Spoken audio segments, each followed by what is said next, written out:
Hi everyone అండి. So, once again market అప్డేట్‌తో ఈ week market అప్డేట్‌తో ఈ వీడియో చేస్తున్నాం అండి. సో, ఫైనల్లీ లాస్ట్ వీక్ అయితే మార్కెట్స్ చాలా పాజిటివ్‌గా ఎస్పెషల్లీ ఫ్రైడే అయితే చాలా పాజిటివ్‌గా క్లోజ్ అయ్యాయండి. ఆ పోస్ట్ బడ్జెట్ తర్వాత. సో, నిఫ్టీ అయితే ఆల్ టైమ్ హై 24,860 వరకు 61 వరకు వెళ్ళింది. అండ్ 428 పాయింట్స్ అప్‌తో 24,834 అంటే 24,834 దగ్గర నిఫ్టీ క్లోజ్ అయితే సెన్సెక్స్ అయితే 81,587 is the lifetime high అండి for Sensex and has closed at 1,292 points పెరిగి ఆల్మోస్ట్ 81,332 దగ్గర మనకి లేటెస్ట్ క్లోజింగ్ అని చెప్పొచ్చండి. సో ఈ పాజిటివిటీకి అయితే చాలా కారణాలు చెప్పొచ్చు. ఒకవైపు యూఎస్లో జీడిపి అనేది చాలా వరకు అంటే మంచి పాజిటివ్గా అంటే 2.8% వరకు వాళ్ళ ఎక్స్పెక్టేషన్ 2 ఉంటే 2.8% వరకు జీడిపి క్వార్టర్ గ్రోత్ అనేది చూపించింది. ఆ పాజిటివిటీ అనేది మన మార్కెట్స్లో కూడా కనిపించింది. అలానే మనకి జిఎస్టీ కలెక్షన్స్ కానీ లేకపోతే ఇన్కమ్ ట్యాక్స్ కలెక్షన్స్ కానీ అండ్ బడ్జెట్ పాజిటివిటీ ఏదైనా మనకి ఈ మార్కెట్స్ ఎస్పెషల్లీ ఎఫ్ఐఐస్ కూడా పార్టిసిపేషన్ అనేది చాలా పెరిగిందండి రీటైల్ పార్టిసిపేషన్తో పాటు. సో ఆల్ టుగెదర్ మంచి కార్పొరేట్ రిజల్ట్స్ కూడా రావడంతో మార్కెట్స్ ఈ విధంగా మనకి ఆల్ టైమ్ హైని లాస్ట్ వీక్ కూడా టచ్ చేసాయండి. సో ఇంకా అనదర్ అప్డేట్స్కి మనం వెళ్తే మనకి నెక్స్ట్ వీక్ కూడా ఈ రిజల్ట్స్ అయితే మాత్రం మార్కెట్ మీద ఇంపాక్ట్ చూపించే అవకాశం అయితే ఎక్కువగానే కనిపిస్తుందండి. ఎందుకంటే బడ్జెట్ అయిపోయింది తర్వాత.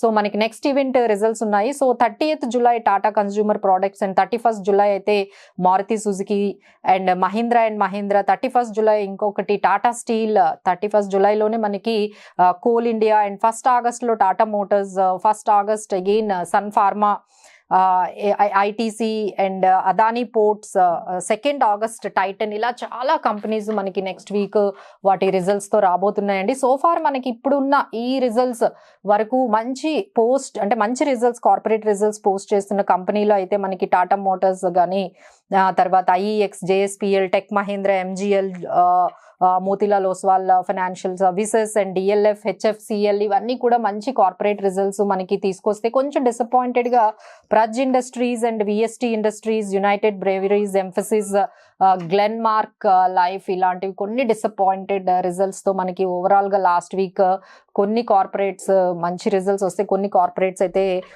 డిసప్పాయింటెడ్ రిజల్ట్స్ని అయితే మనకి తీసుకొచ్చాయండి. ఎఫ్ఐఐస్ ఇన్వెస్ట్మెంట్స్ అయితే మనకి చాలా వరకు పెరిగిందనే చెప్పొచ్చు. ఎస్పెషల్లీ ఏపీ స్టాక్స్లో ఆంధ్ర స్టాక్స్లో అయితే మనకి ఆంధ్రాకి సంబంధించిన స్టాక్స్లో అయితే మనకి కొంచెం పాజిటివిటీ కనిపిస్తుంది. అందులో అన్ని favourite heritage foods and Avanti feeds Apex Andhra sugar Amara Raja ఈ స్టాక్స్ అన్ని కూడా కొంచెం బాగానే పాజిటివ్గా మనకి లాస్ట్ వీక్ అంతా కూడా కనిపించాయండి. సో ఇది మనకి ఈ విధంగా రిజల్ట్స్ అండ్ మనకి ఈ కంపెనీస్ అయితే మనకి కార్పొరేట్ రిజల్ట్స్లో అయితే పాజిటివ్గా కనిపించాయండి. అండ్ అప్కమింగ్ రిజల్ట్స్ కూడా మాట్లాడుకున్నాం. So now one more update SEBI నుంచి మళ్ళీ ఒక రిపోర్ట్ అయితే వచ్చిందండి. F&O trading this was really so interesting report అయితే ఈసారి తీసుకొచ్చారండి. సో 23లో వాళ్ళు చెప్పేది ఏంటంటే అవుట్ ఆఫ్ 10 ట్రేడర్స్లో 7 ట్రేడర్స్ అయితే లాసెస్లోనే ఇంకా ఉన్నారు అనేది ఒక డిసప్పాయింటింగ్ న్యూస్ అండి. అంటే 10 మందిలో 7 ట్రేడర్స్ లాసెస్నే ఎక్కువగా వాళ్ళు బుక్ చేశారు అనేది ఒక స్టడీ అనేది ఒక రిపోర్ట్ అనేది వచ్చింది.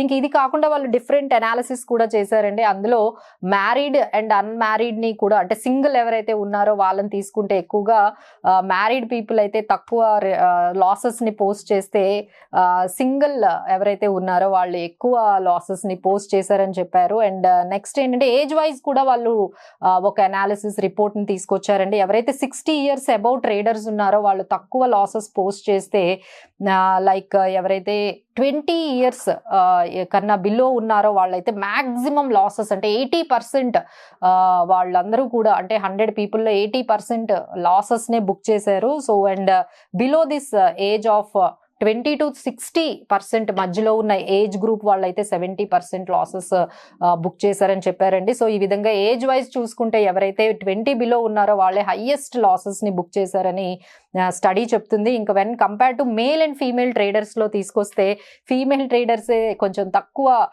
లాసెస్ని కంపారిటివ్ మేల్ ట్రేడర్స్తో కంపేర్ చేసుకుంటే ఫీమేల్ ట్రేడర్స్ తక్కువ లాసెస్ పోస్ట్ చేశారండి. బట్ వాళ్ళు ట్రేడింగ్ వాల్యూమ్స్ కూడా కొంచెం తగ్గుతూ ఉన్నాయండి బికాస్ ఆఫ్ మార్కెట్లో రిస్క్ ఎక్కువ అవడంతో వాళ్ళు ట్రేడింగ్ కూడా తక్కువగానే చేస్తున్నారు అనేది ఒక రిపోర్టు. సో ఈ విధంగా F&O ట్రేడింగ్ గురించి సెబీ నుంచి వచ్చిన ఈ రిపోర్ట్ అయితే చాలా ఇంట్రెస్టింగ్గా వాళ్ళు తీసుకొచ్చారండి. So these are all the market updates, మనకి లాస్ట్ వీక్ అప్డేట్స్ ఇవన్నీ కూడా. So next week also this are all market next week కూడా ఈ కార్పొరేట్ రిజల్ట్స్ మీదే ఎక్కువగా డిపెండ్ అయి ఉంటుందండి. Be very very specific about the stock selection. మీరు తీసుకునేటప్పుడు ఫండమెంటల్స్ని సెక్టార్ సెలెక్షన్ని చూసుకొని వెళ్తూ ఉండండి. సో అప్కమింగ్ మనకి ఇప్పుడు ఏవి పాజిటివ్గా కొన్ని సెక్టార్స్ అనేవి కొంచెం oil and oil marketing companies అయితే కొంచెం పాజిటివ్గా ఉన్నాయండి బికాస్ ఆఫ్ ఆల్మోస్ట్ మనకి క్రూడ్ ఆయిల్ $81 బిలోకి ఎప్పుడైతే వెళ్ళిందో కొంచెం పాజిటివ్గా HPCL, IOC అలానే కొన్ని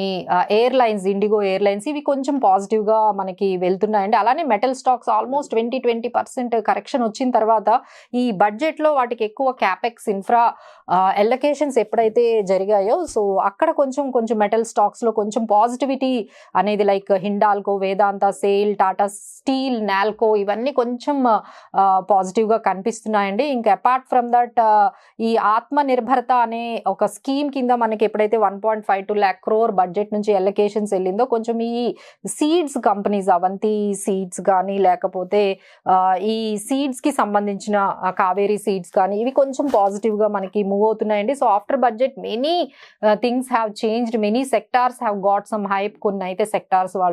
కొన్ని సెక్టార్స్ అయితే ఎటువంటి ఎలకేషన్స్ లేకుండా ఉన్నాయి. So based on that you keep taking the analysis report of a సెక్టార్స్కి ఎక్కువ ఇంపార్టెన్స్ ఇచ్చారు, ఎక్కువ ఎలకేషన్స్ వెళ్ళాయి, ఎక్కడ మనీ అనేది వాళ్ళు ఎక్కువగా స్పెండ్ చేస్తున్నారు, దాన్ని బట్టి కూడా మీ stock selection and sector selection ఉంటే బాగుంటుందండి. This is how you have to invest in for the next week based on the support levels అయితే మనకి మార్కెట్లో 24,200 దగ్గర అయితే మంచి సపోర్ట్ ఉందండి. Based on these levels you can start investing.